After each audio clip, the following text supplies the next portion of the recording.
Le cerveau humain sécrète différentes hormones qui sont responsables de nos émotions et de nos comportements, et il y en a une qui est particulièrement importante parce qu'elle agit directement sur notre humeur et notre motivation. C'est elle qui nous pousse à nous lever le matin, qui nous donne envie de boire un café ou qui pousse un fumeur à vouloir rallumer une cigarette. Cette hormone, c'est la dopamine, un neurotransmetteur connu sous le nom d'hormone du bonheur. À la base, elle sert à renforcer les actions utiles à notre survie comme le fait de manger ou de se reproduire, et pour ça, elle provoque une sensation de plaisir en activant le système de récompense. Si on prend l'exemple d'un homme qui vivait il y a des milliers d'années, c'est cette hormone qui lui donnait la motivation de partir à la chasse. Son niveau de base de dopamine était suffisamment élevé pour lui donner l'énergie et l'envie d'aller chasser. Et une fois qu'il avait capturé et mangé sa proie, son cerveau sécrétait une grande quantité de cette hormone du bonheur. Et c'est ce shoot de dopamine, cette sensation de bien-être qui faisait comprendre à son cerveau que cette action était bénéfique. Il a expérimenté un pic de dopamine, mais ce pic est toujours suivi par une chute et une motivation réduite pendant quelques heures ou quelques jours. Pour résumer, son niveau de dopamine était normal avant la chasse. Il est passé par un pic au moment du repas, puis il a chuté et reviendra doucement à la normale. Et de nos jours, nos cerveaux fonctionnent toujours de la même manière, mais les sources de dopamine sont beaucoup plus variées. Pour les nocives, on peut citer l'alcool, le tabac, les drogues, les réseaux sociaux ou la pornographie. Et pour ce qui est à la base positive, ce sera la nourriture, le sport ou les interactions sociales. Manger du chocolat multiplie par exemple notre niveau de dopamine par 1,5. Le sexe et le sport le multiplient par 2. La nicotine et la cocaïne par 2,5 et l'amphétamine par 10. Et pour atteindre le plus haut niveau de dopamine possible, notre cerveau peut nous demander de combiner ses sources. Et c'est pour ça que les fumeurs fument plus quand ils boivent ou que les sportifs aiment s'entraîner avec de la musique. Mais qu'est-ce qui se passe quand les pics sont trop hauts, quand on les enchaîne les uns après les autres? Premièrement, le deuxième pic sera moins haut que le premier, le troisième sera moins haut que le deuxième et ainsi de suite. Et deuxièmement, le corps aura besoin de plus de temps de repos pour revenir à son état initial, parce qu'on a tous un niveau de dopamine de base qui nous donne la motivation et l'énergie pour effectuer nos tâches quotidiennes. Donc quand quelqu'un tombe dans une addiction, il cherche même plus à atteindre l'euphorie des débuts, mais juste à rester à la surface. Son niveau de base aura drastiquement chuté et tout deviendra ennuyant. Il trouvera plus aucun plaisir dans un bon repas ou dans une discussion entre amis. Plus d'envie, plus d'énergie, plus de motivation et tout ça peut mener au mal-être et à la dépression. Et on comprend donc pourquoi Allah nous a interdit toutes ces substances et ces comportements addictifs. Il dit dans le Coran, il t'interroge sur le vin et les jeux de hasard.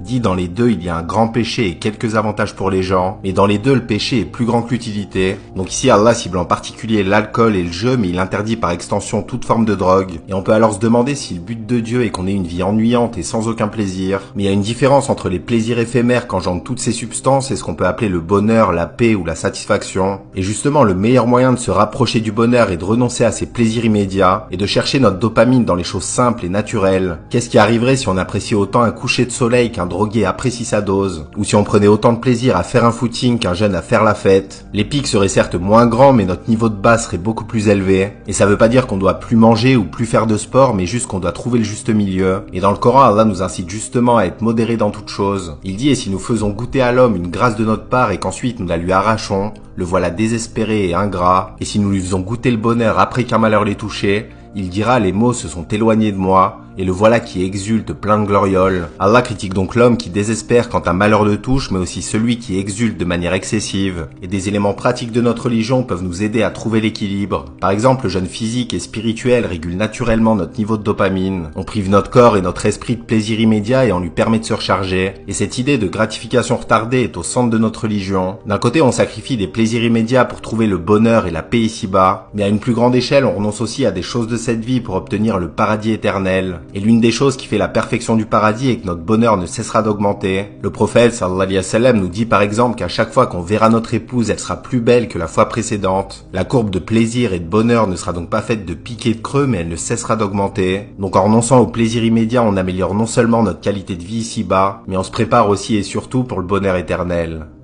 Qu'Allah nous guide. Salam alaikum wa rahmatullah.